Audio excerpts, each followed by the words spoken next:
Hi, friends. Thanks for joining us. Do us a favor and smash that subscribe button just right down there. It takes less than a second and it really helps the channel grow. Benny, where can they find us on social media? Yeah, you can find us, Ray Benny Sports. We're on Twitter, I guess X, Facebook, Instagram, TikTok. Check us out on Reddit and Discord as well, and leave us a rating on your favorite podcast provider. Who used to do this after a touchdown? Can't remember. Des Bryant. There you go. We got That's Winnipeg it. Blue Bomber talk. We got Jets talk, a little bit of NHL, NFL talk. But let's start off with the Winnipeg Blue Bombers. By the way, NHL Jets talk brought to you by Fahrenheit Airbrushing, our first and ever sponsor. Winnipeg Blue Bombers, straight up, will they clinch the West on Saturday? You go first. Yes, I do believe they will. I mean, they could potentially clinch it on Friday night as well, because BC plays Calgary then, right? Oh, yeah, Calgary, yeah, it's true. Yeah. So, but I do think either way, no matter what, they're clinching it on Saturday. They've always been pretty good coming off a bye week. They know what's at stake here. And to give some guys maybe even a little bit of a break next week, or kind of take it easy in the last week of the CFL season, because they're going to have a bye anyway. So they get a break, right? But yeah, I fully expect them to beat the Elks on the weekend at home and clinch it. And it's got to be a different vibe. Like, if I'm not saying that Edmonton doesn't have anything to play for, but they're not playing for any positioning or any, they're not playing for the chip. So you have guys playing maybe for their jobs. Yeah. I don't know if they're going to be a little more individual, or if that'll, galvanize them. What a horrible word that is. Bring them together as the team. So I think the Bombers have an advantage. They still have a goal that they want to achieve. They want to get that home field advantage. They want to get that bye. They want to be at home in the cold, hopefully, knock on wood. So yeah, I think the Bombers have the edge vibe-wise, and it's at home, last home game. So I'll take the Bombers to win in that one. You have it. Same with the Elks. You say that about some players will be gung-ho. Other players are already thinking vacation, right? And moving on. So, yeah, it's a tough game for them to play. But, yeah, the Bombers should come out focused in this one. Like at Chris Jones, do you start auditioning people at this point? Are you taking people off the practice roster, seeing what they can do? Are you playing full squad? Are you playing Trey Ford for the whole game? If he gets hit hard once, do you take him out because he's a QB of the future? Or maybe not. I don't know with Chris Jones. So lots of question marks with Edmonton. So I think Bombers will take this one and will win first. And like you said, Calgary has a lot to play for too, but so does BC. They do. Keep that alive. And I think Vernon Adams is back practicing at least. So there's that scare is kind of out of the way right now. So yeah, Calgary has a lot to play for, but I still think BC probably ends up winning that game too. It's the last thing they need is an injury to Vernon Adams. Yeah. And it's like, do you take that chance that to possibly get first, knowing that the Bombers still have 2 games later, and risking Vernon Adams in a game when you know you're in the playoffs already at this point, right? It's a pretty big risk to take, because Vernon Adams and Dane Evans are 2 different guys. Yeah, but home field is so huge, especially against the Bombers, with them being an indoor team. I think you would want to be at home as best as you can. So you got to stay alive, I think, and take them out if they have a huge lead. And if Calgary loses, and Saskatchewan's got a bye this week, so they'll still have a chance against Calgary in the last week going against the Bombers, no matter what. Yeah. I don't know who plays first that week, but. Do you have any concerns going into the home stretch with the Bombers? Is there anything is there a red flag that you have there? You're like, uh-oh. Besides just hopefully staying healthy and focused through this all, the only one concern for me is Zach Laros and just the type of mistakes he's kind of made this year. But other than that, just like to see him have a couple clean games going into the playoffs, and kind of get those off his shoulders kind of thing. But other than that, I don't have any red flags going on. Yeah, those turnovers can be a bit worrisome, especially in situations where you can just throw the ball away. Not only are you keeping the play live and you're exposing yourself to injury, but you're exposing for a turnover. Yeah. Janarian Grant got a touchdown last week, but I really hope that he is back to that pre-injury form, or he gets there. And I get it, first game back, the cuts are different, and I'm sure it's still psychologically a factor when you're putting weight on it in game action. So I hope he gets back to that form, because he's a huge part of this team. To be able to flip the field or even get points off of him on special teams is huge. So it's not a red flag, it's a hope. Yeah. Well, for sure, they need him at his best, especially in the cold weather here. I mean, even in Hamilton, it'll end up being cold there. So yeah, it'll be good to have him. He's got what, 2 games at least here, right? And going into the West Final to kind of get in better shape. So hopefully that all Yeah. works out. Do you think he's like underrated on the Bombers roster? Um, you know what? The way the Bombers' return game was when he was gone, I think it showed more appreciation for the guy than probably what we had thought before that. Like, we always knew he was a good player and all that kind of stuff, but what he did for the Bombers when he was playing and then when he was gone, it was, yeah, pretty big. Especially this season, especially Yeah. after that Saskatchewan game. It was like, what? When he went all the way across the field and Yeah. then went down the line, it was like, wow, yes, we have the best return in the league. And wow, yeah, it hurt to lose him. Yeah. Do you think there's any underrated players in the Bombers, or who would you categorize as an underrated player on the Bombers? Yeah, like I was thinking about this question, and I was saying that I don't think there's really an underrated player on this team. I think they mostly get their accolades and all that kind of stuff. But for me, if we're gonna pick one, I'd probably go with Evan Holm, who's really come out of nowhere kind of this year to play the way he has and to be as strong as he has back there. Yeah. Because the Bombers have been pretty good back there for the last few years, right? So he was stepping into some big shoes to play that position, and he did a wonderful job doing it. 11 pass knockdowns with 2 interceptions, right? So and a sack. So he's definitely getting the buzz within Bomber Nation and Winnipeg media, but I don't know if the CFL is aware. yeah, And he's not a enough. great DB. No. I picked Nick Hallett. He's been really picking up the game on the special teams. The Bombers have had injuries on special teams. Mike Miller's been out, the leading tackler, and he's 19 tackles on special teams, third in the league on that. Bombers have always had great special team tacklers. You even look back at Wade Miller, Brendan Rodgers, if anyone remembers that back in the day in this stadium over here. Yeah. I think he wore number 35. But yeah, Nick Hallett, just a Canadian kid getting down there with the hustle. I think the rest of the unit got to get better because I think yards against Bombers, kickoff, and punt are blast in the league. But he is playing phenomenal on special teams. So shout out to him. That special teams have seemed to got better since Teodric Hansen came back as well. They seem a little bit, I haven't noticed any big returns coming out from the other teams in the last couple of weeks that he's been playing. Yeah. So maybe that was a big miss earlier this season as well. Especially against Toronto, against what's Leak. Javon, right? Javon Leak. Ooh, he's good. He's going to cause some damage in that Grey Cup if they make it. Who we don't talk about, although he's a good player and he's always heralded as a good player, Brandon Alexander's not getting a lot of love this year. Yeah. And the Bombers are good at preventing those deep plays, especially the 30-plus yard passing plays. And he's part of a factor in that. You can throw Dietrich Nichols in there too. For sure. Because the guy, you compare his stats and his tackles to some of these other guys, and they're a lot lower because he's not getting thrown out at all either. So yeah, BA and Dietrich Nichols have kind of, not stat wise there, but quietly have had a really good season back there too. Yeah. The DBs as a whole, I mean, yes, they've had their issues, playing a lot of soft coverage and stuff like that. But for the most part, they've done pretty well. And some of these guys that we've mentioned have been really good so far for them. If you had to take a DB for the CFL, would the Bomber make it for the CFL All-Star voting? I think it's going on online right now. Would you take a Bomber? Who would be your DB? Yeah, I'd take a DB. Would be my only Bomber on this one right now, but Demery Houston would get it. Hot start to the season. Still leads the league in interceptions with 7, 4 passes defended as well. So he's doing his job back there for the Bombers. And yes, there's been plays where he's gotten beat, but for the most part, he's been pretty steady. So I'd pick Demery Houston there. I'm going to say this straight out. I'm going to lead with this. Sorry, Bomber Nation. I did not pick any Bombers in regards to CFL All-Star. At DB, man, and it's not like I've been a fan of this guy for a long time, and it probably wasn't until the Bombers played him in Hamilton. I've been following him hardcore, this Stavros Katsantoni.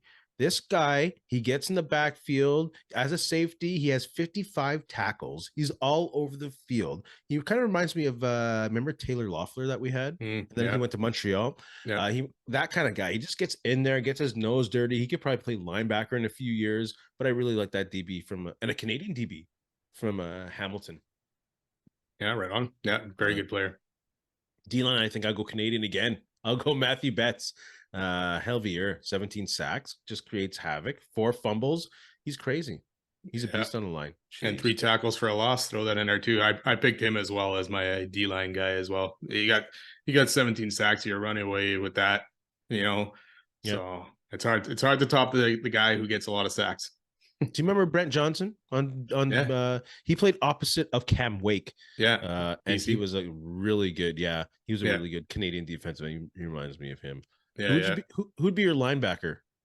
This one was tough. There was so many guys there to pick from, and looking at stats and stuff like that. I'm going with Toronto's Winton McManus. Sorry. You son of a gun. Did I take yours too? Yeah. 2 defensive touchdowns, 4 interceptions, 4 sacks. Tackles are a little bit lower, but that's usually the case when you're on a better team anyways, right? Yeah. But yeah, he's been pretty good there at linebacker for the Argos. I think he's a couple pick sixes this year as well. Yeah. He's just a great all-around athlete. He reminds me of, remember Lamar McGriggs? Yeah. Reminds me of him. I remember one time when we interviewed Jerome Bolden, we're like, yo, who's the dudes that you bring in a back alley fight? I think Lamar McGriggs was one. Yeah. And it was Katie Williams the other one? It could have been. Yeah, well, those are 2 good ones if they weren't. Or was it Tommy Ure? I can't remember who it was. Yeah, it was definitely Lamar for sure. Jeez, that says a lot. Yo, check that interview out with JB Jerome Bolden. That was pretty awesome. Yeah. And also put your CFL All-Star votes in. We're done with that, right? Yeah, yes. McManus. Yeah, we both pick McManus. He's just doing defense for now. We'll do the rest another time. Yeah, next week maybe. Yeah. Tune in. Bobby Dyce, Shawn Burke on for another year. Yeah, you already know what my sentiment of this is. I'm a huge fan of Dyce, yes, but Burke, I'm not a huge fan of. The guy doesn't know what to do a roster. I really don't believe. The team went 4-12, and he signed 22. He re-signed 22 as free agents. Give me a break. Yeah, I can't even talk. My mind is boggled because this guy. So I don't know. Good luck, Ottawa. I hope they're back, and the only reason I really want him back as well, Burke, is because then I think that gets Bobby Dyce back. I think if they bring in another guy, then that's probably the end of Bobby Dyce, and I'd like to see Bobby Dyce get another shot at this. Unfortunately, it's going to be with Burke again, but hopefully they can fix it. You know, I'd rather see that happen than Bobby Dyce get fired. Sounds like it's a go. Sounds like it's a go. Hope so. We'll see. It's the CFL though, man. And Ottawa's, what was this, 4 years in a row now without the playoffs? Ottawa fans, put your comments in the section. No, yeah. Yes, comment section below. I don't know why that's one of the hardest things to say for me. I say it about 100 times already. I can never get it right once. Let's move on to some Winnipeg Jets talk brought to you by Fahrenheit Airbrushing. Stand out on the ice, pavement, or the field with a custom airbrushed helmet or goalie mask. A local Manitoba business with affordable solutions for any project. Check out Fahrenheit Airbrushing on Facebook or call them at 204-891-7431. Tell them Ray and Benny sent you. Look at that. Not one mistake. And I can't say the other thing properly. Give me a break. Let's talk about the Jets week that was. We kind of touched on the Calgary game. That was a hard matchup. Jets played well. Couldn't quite get out of it. We talked about Schmidt. Any thoughts also going to Florida about the Jets last week, first couple games?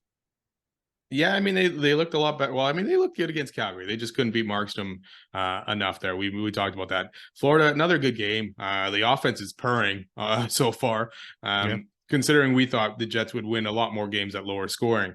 This was a 6-4 win. They had a 5-2 lead, kind of got lax in that third period and let Florida come back into it. So good game all around. Mark Scheifele has looked really good so far in the season. I don't know if he's come out with something to prove this year and to show everyone he is still a very good player or not, but 2 goals and an assist so far in the 2 games, over 62% in the faceoff dot as well, fighting Matthew Tkachuk as well in that Florida game. So great start for him. It's good to see. Yeah, you gotta love Scheifele's fight. You gotta love Lowry's effort. That crazy assist, obviously. You gotta love when he sticks up for his teammates every single time. You gotta love Kyle Connor's skill. So far, so good. That's I was at work, so I only got to catch the second period of that last game, which was the best period. But even the game as a whole, against the Panthers. Shifley started with that crazy first goal from Kyle Connor, and then they responded when the Panthers scored. Shifley won the faceoff. It went to Morrissey. He went across to Velarde. Velarde put it into the zone for Shifley, and Shifley went around the net and put it into the slot for Kyle Connor for the goal. Beauty. Like, it looked like that line's been playing together for at least a whole season already. Yeah. Like, that's kind of what makes you excited about this Jets team, and also the depth of it. Like that, also that the Barron goal. Yeah. Like the effort from Kupari to steal the puck on the neutral side from the Jet side to bring it into the zone, around, play some footsie sticks games around the net, and then set up Barron for the goal. That was crazy. Yeah, it's and then the short on a goal, but like you said, from Lowry to Appleton, is they're getting the scoring from all around. I mean, they've scored a lot of goals in these 2 games. They've given up a lot as well. So, Yeah. But the one thing against Florida is they took 7 penalties. They can't do that. You know, at least their power play got going 2 for 6 in that game against Florida as well. But like you say, top to down, or you got 4 lines that look like they can produce as well. And it's good to see Kupari get his first point as well. And I like watching Velarde on that line. It's just like you say, it seems like he's been there already for a long freaking time. And he fits in so well, and the chemistry already for those guys is crazy. Thank goodness Ehlers came back. My goodness. We would have been all freaking out. We were all freaking out. Now he's just got to get going, right? It's 2 games, no points kind of thing. So I know. Expecting a lot of that guy. And right now I'm hoping he gets it going. At least Perfetti ended up getting a point as well this weekend. So it like happens at least once or twice a year. We're like, where's Ehlers? Then you're like, okay, whatever, he's done, and then he just turns it on. Yeah, exactly. So he's like one of these soccer players. Let's move on then. I'm gonna flip-flop some things. Let's go to some concerns maybe after the first Jets 2 games, since we just talked about the Jets games. Are there any concerns on your end? And we'll talk about another concern after this. But in regards to the action of the first 2 games, anything concern you? Anything you're like, dang, they got to fix this right away? Well, yeah, I mean, it's 2 games in, right? So it's easy to overreact or whatever to anything. But right now it'd be Connor Hellebuck, who's been under 900 save percentage in both of these games. Better this last game. He did face a 33 or 34 shots or whatever it was, but still he's allowing a lot of goals, which is not normal for him. So right now he's my concern. Again, the defense is what it is, and it's going to be up and down throughout the season. But I'd like to see Helly get back on track. Yeah, I believe. Yeah, I think we all believe he's a top 3 goalie for sure in most Winnipeggers' hearts. And it's very early, of course. The power play is 2 for 10. 20% is a league average. So you know what? Last year they're 19% and a bit. The year before they're 21%. So I'm not worrying about it. But just in regards to when they were really good in like 2017, 2018, those 2 years, 2019 going in, they were 23.4 and 24.8 respectively. And I think they really got to, especially now with the style that they're playing, or we thought they'd play more defensively, they really got to cash in on those power plays. Yeah. Especially with the dynamic scores that they have, especially in that first line. So it's not worrisome, but it's starting to be like, man, this again, hopefully they can bank in a few more. Yeah, and especially when you're saying that, yes, we have a lot of faith in that first unit, right? But if that first unit can't get it done, that second unit's got to come in and at least chip in some goals here and there as well, right? So it's very top heavy, that power play unit, on power play 1. So still got some good players on power play 2, but you got a lot of experience with Perfetti. Ehlers had success on the power play, but yeah, you definitely like to see that unit get going as well. And I really like the way Kupari moved that puck around the net when he set up that goal for Barron. I'm just still smiling about it. It was awesome. But yeah, and especially in regards to being a playoff team and their power play, I think most guaranteed playoff teams were about 22% and over. The only one who wasn't that last year was Ottawa. Surprisingly looking pretty good this year. Yeah, good start for them. If I can just add one more red flag. 2 of the goals that were scored by Florida were because the Jets were outnumbered and outsized in front of the net. And that was a concern going into the year because we have a fairly small defensive core. So I'm just going to flag that now. I'm a little worried. Those are, especially, we're going to talk about the week coming up and the teams they play. When they play bigger teams, that might be a concern, getting players out of Hellebuck's face, because that's a way to get to this dude. Yeah. Yeah, and Florida's a big team, right? They got some big guys there, so for sure. And this week ahead is definitely that as well. Oh, Kings, Oilers. So let's talk about the week ahead. Any more red flags on your end? Nope, that's the only concern right now. So let's move on to the week ahead. How do you think they'll be challenged with the games coming up? They have LA, they have Vegas, and they have the Oilers. Yep, all fairly big teams, definitely top 5 big teams, weight and height in the league. What are the challenges you see coming up in these games here? Yeah, not only big teams, but teams that can also score as well, right? So they got some very good players. All these teams can score. Like I just said, they've got a lot of talent. Vegas is good, right from line 1 to line 4 kind of thing. They got guys rotating in and out, and it's just nonstop. LA's got some good players, and of course the return of PLD tomorrow night in that game. So that'll be interesting as well. But they've scored 5 goals the other game. They've already got 7 in 2 games as well. And then the Oilers, of course, we know what they can do. So I'm hoping the Jets can maybe hit this as a 2-1 out of these 3 games. The one thing with LA is they got poor goaltending, right? Cam Talbot, Phoenix Copley. Talbot? Yeah. I mean, 2 out of these 3 teams have poor goaltending. The Oilers as well with Skinner and Campbell right now. And then Vegas is solid. Freaking Aiden Hill and Logan Thompson. I think they got 1 goal against each so far in about 3 games played total. So they look solid. But again, if the Jets are going to give up goals, they got a lot of options to score goals on the other side because there's not a lot of resistance in net right now.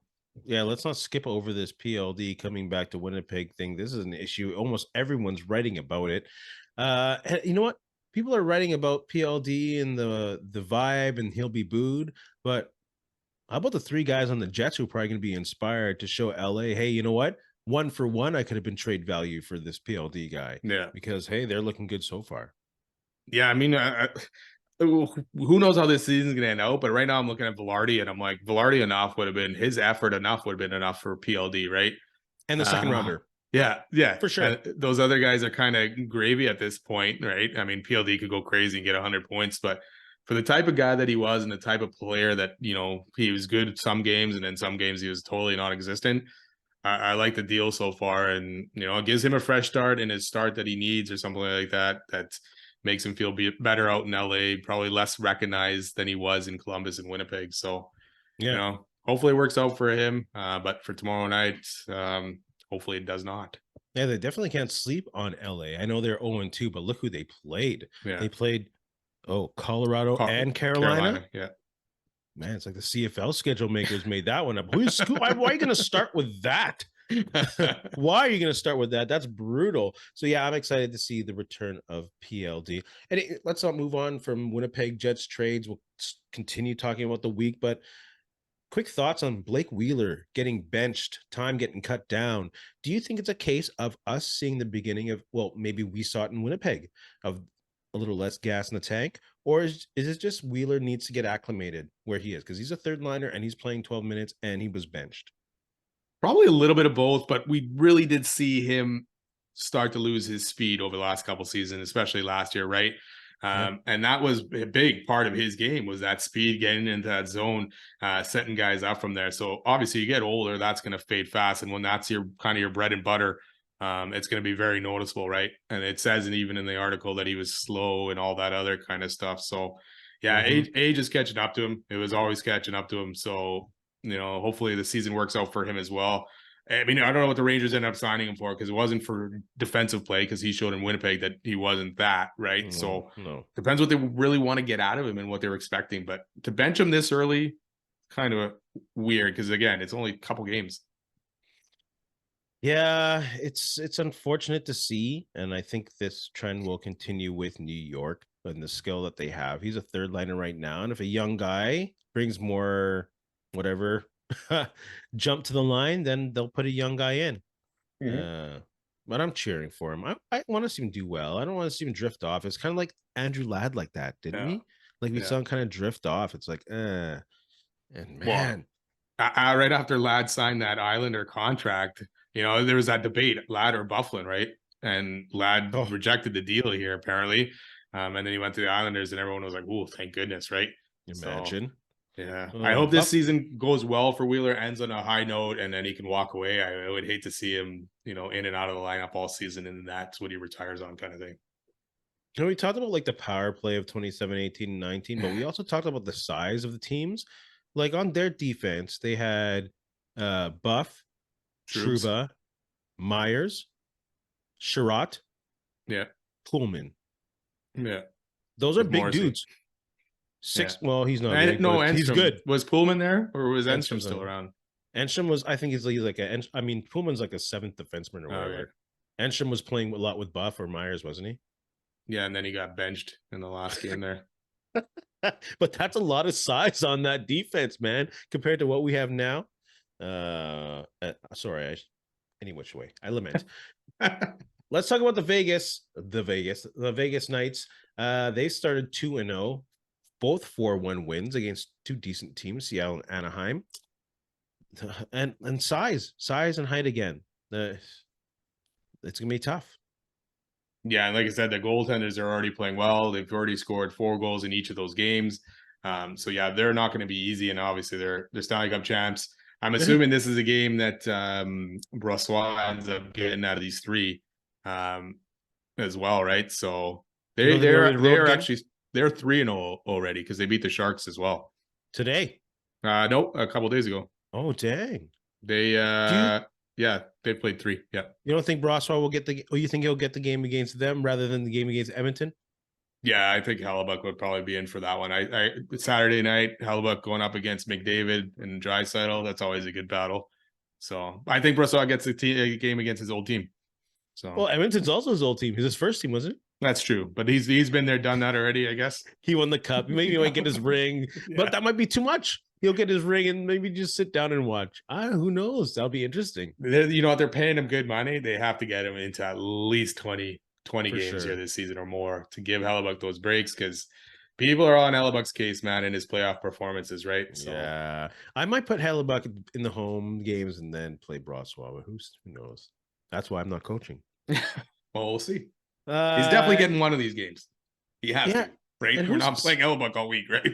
Who's this Casey DeSmith that's going on, the goaltending there? Like, he went 42 out of 45. That's a goal. Like, where is he right now, Casey DeSmith? He played against whatchamacallit. Didn't he just get traded for Vancouver? He played for Vancouver. Right, that's right. Against Edmonton. Yeah. Because Vancouver just beat Edmonton in 2 games. Yeah. And he went 42 out of 45 against them. Like, that's crazy. That's crazy. So who knows? Maybe the Jets out of those 3 have the best opportunity against Edmonton because they're not looking very strong. Edmonton's going to be chomping at the bit this week to make up for those 2 losses, right? Well, for sure they're hungry. I know Saturday's still a ways away, but you can be hungry as you want, but if you don't got that goaltending, you're effed. Nope. There's going to be a lot of teams possibly kicking themselves for not making that Hellebuck deal this summer when they could. Like New Jersey's another one. They're already giving up a bunch of goals in their first few games. For sure. What's up with that? The goals are up. Oh, the goals are, yeah, that's the thing. Goals are up. I mean, Vancouver scored 8 against, Edmonton, 4 each, I think, on both goalies or whatever it was. So yeah, 12 in 2 games. Yeah. Boser had 4 games. Matthews has 6 goals in 2 games. I don't know if he scored tonight or not, but yeah. He already got projections, 246 goals on the season for him. Okay, that's gonna happen. I saw somewhere today, I can't remember where I saw it, but is there an opportunity for Matthews to get 100 this year? Do you want me to address that, or yeah, what do you think?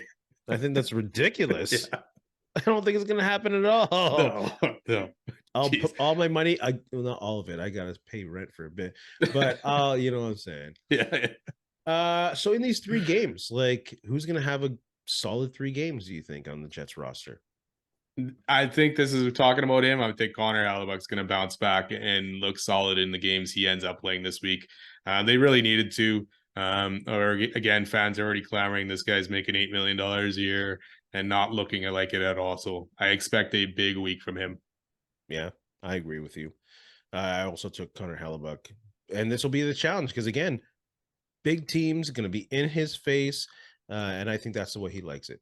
Yeah, and they can score. So, Jets fans, put your comments in the comment section below. I finished my double beer, so let's move on to some NFL. Most Whoa, surprising whoa, NFL whoa, game. whoa. 1 second though. I got a question for you. Uh-oh. That home opener, Oh, 2,000 yeah. short of a Oh, sellout, yeah. basically. Oh, yeah, I Uh, forgot about that. cause for concern? Oh, I don't want to lose my mind, but there is smoke. There is smoke. So there's got to be a little bit of a fire. Yeah, I get it. People are a little hesitant for live events still, but Bombers are selling out, and I get it. That's outdoor, but still. Um, they neglected their fans for a bit, and they're just waiting for a good product, maybe.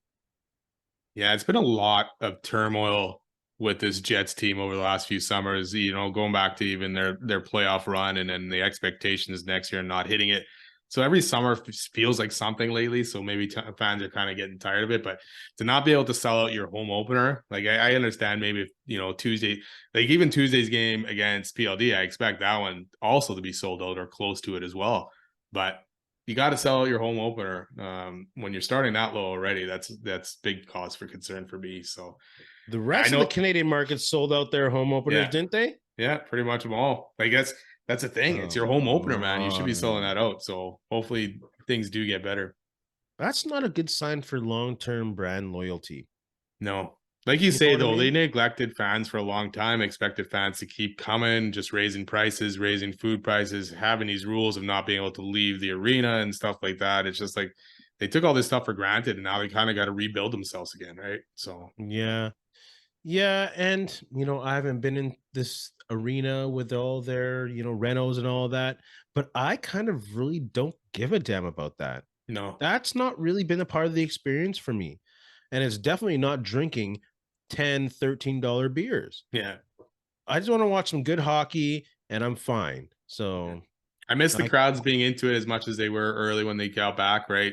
Like yeah. that. Just now we're just kind of sitting there watching, waiting for stuff to happen. When the barn, and this is not against the Jets, obviously, but maybe it's the quality of play that they've had over the last few seasons. But when the barn's rocking, it's such a good time in there, right? Watching Yeah. these games and you're getting into it. So Yeah, and we yeah, can't have a team that's dependent on corporate sponsorship for season tickets yeah. because that kills the vibe of it. You don't have people consistently going who are passionate about the game. You have these people giving away tickets to whatever customers or whatever clients, and it just kills it. So we don't want to be a Leafs kind of, you know what I'm saying? Yeah, I get it. Yeah, you want like I said, when I went to that CEBL game with the Winnipeg Sea Bears, like the crowd was just they got the crowd into it. It was like a nightclub almost kind of in there, the atmosphere of it all. So Jets got Mm, to find maybe a little bit of that and that they can bring into their own product maybe and take these ideas from other teams maybe, get it back going in there. same as Valor. Y'all got to do Yeah. the same. Yeah. It's about the environment. Yeah.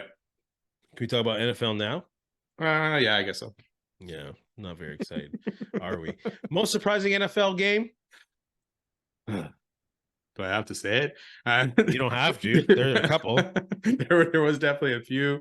I got to throw my 49ers in there because that was a gong show. I'll throw that one. I probably got the same as you. You want to say one before I say the rest of them? Jets Eagles was crazy, Yeah, and that's without Sauce Gardner. yeah, I don't know who that reflects on more, um, Philadelphia or the Jets. Probably Philadelphia. They can turn it around. I think yeah. it's just one of those whatever. So yeah, that was a tough one.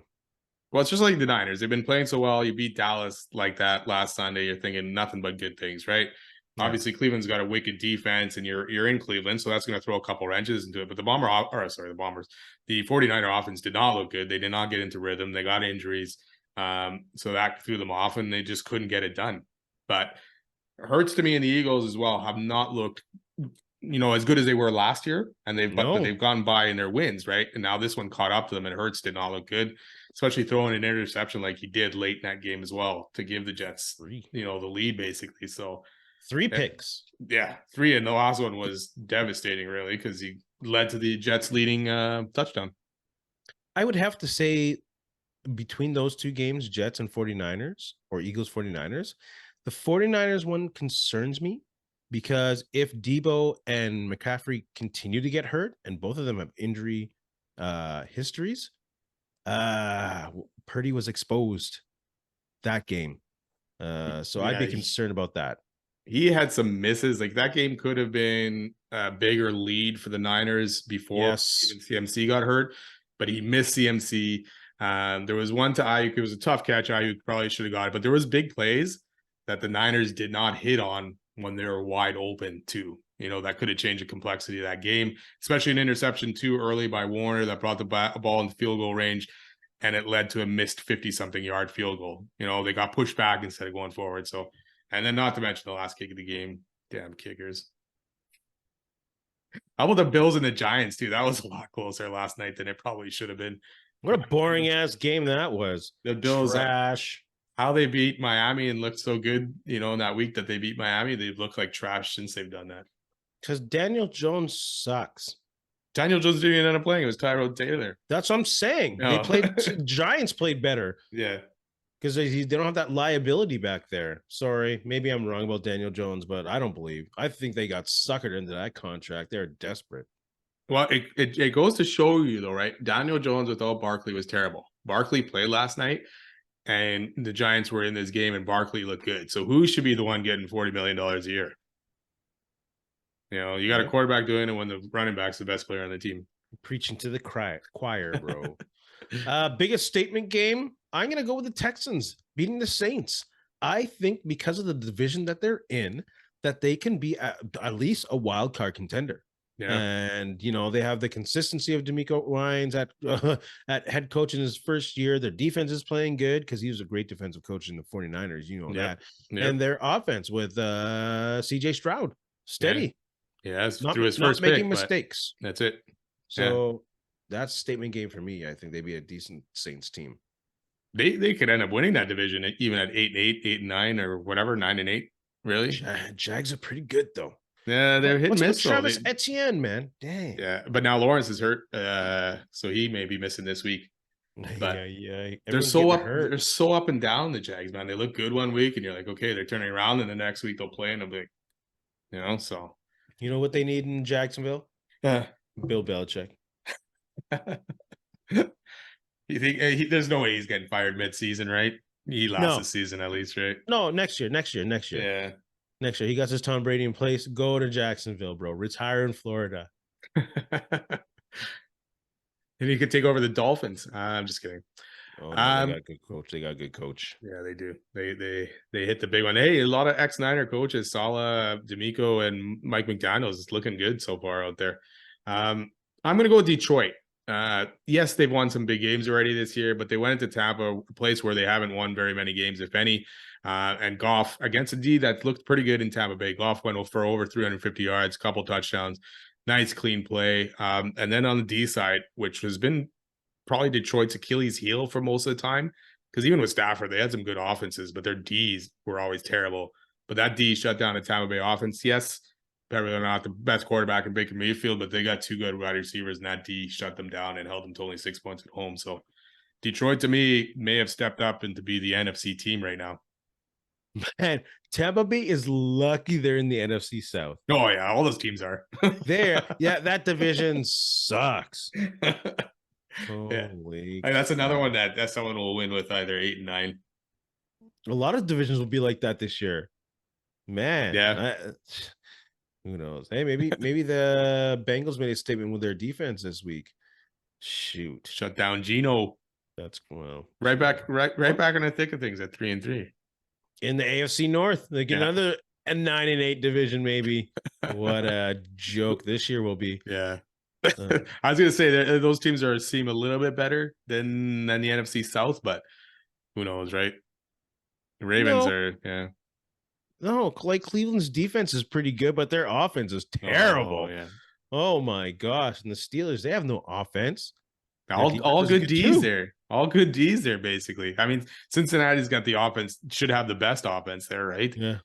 But their defense had to do the trick against Seattle yesterday. Wow. Benny, you have anything to say to our friends?